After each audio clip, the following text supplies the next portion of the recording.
د چارسدي د پولیسو مشر یا ډي پی او محمد عارف خان وایي چې په ضلع کې د منشیاتو خرڅونکو تنانو په ضد یو ځلي اداره جوړه کړې ده چې هغه د دې کسانو په ضد سخت کاروي کوي او دوی به هیڅوک منشیات خرڅونکي ونه بهي ولې چې دغه د روانو نسلونو دشمنان دي. ښاغلی محمد عارف وایي چې د پولیس فورس مقصد دا دی چې کم رقم جرایم کېږي نو د هغې مخنیوي به کوي او د کمو کسانو په ضد چې په جرمونو کې د ککړتوب ثبوتونه موجود وي نو د هغوی په ضد کاروي کې به هیڅ ججک نه محسوسوي. د پولیس فورس مین مقصد هم دغه دی چې موږ د جرایم او د دهشتګرد عناصرو خلاف جنګ وکړو او خلک چې کوم دي نه ونیسو او خلک هغه برایانې د معاشرې نه ختمې کړو. دې کې ملیشیات هم شامل دي، دې کې د هوایي فایرنګ شو مجرم کا غار څومره غټ دی هغه څومره سره سوخ ولا دی هغه قانون نه اوچت نه دی او ان شاء الله زما به پوره هم دغه کوشش شي چې 400 کې رول اف لا وي. دا انټرنیشنل سمګلر دی او کدا ډیر مالدار دی او ډیر سره سوخ ولا دی خو د خلاف موږ سره ثبوت وي د خلاف موږ سره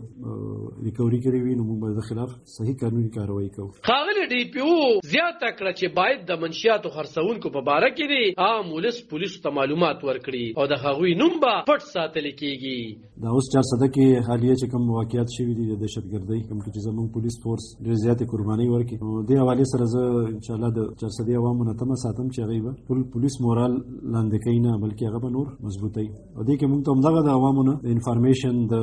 بدو خلکو نشاندهي انفارمیشن یا اطلاع ورکول دغه موږ امید ساتو د عوامو نه او دغه پولیس د 400 پولیس هم دغه د عوامو نه دی خلکو پکې رونه دي چا پکې ترونه دي ماماګان دي دا پولیس هم دی جوړ شوی دی او زموږ مین ترجیح چې کوم دی نو هغه د عوامو خدمت دی. خو سوال دا دی چې په 400 کې د وخت تیریدو سره د منشیاتو خرڅولو رجحان زیاتېږي باوجود د دې چې پولیس کاروایانې خوم کوي خو څېړونکي وایي چې د پولیس د تفتیش نظام ناقصه دی او په سلو کې 1% نه کمو ملزمانو ته خوم سزا نه ملاویږي نو باید چې د پولیسو مشر دې په تفتیش توجه ورکړي. علب خان شیرپو دلبر نیوز 400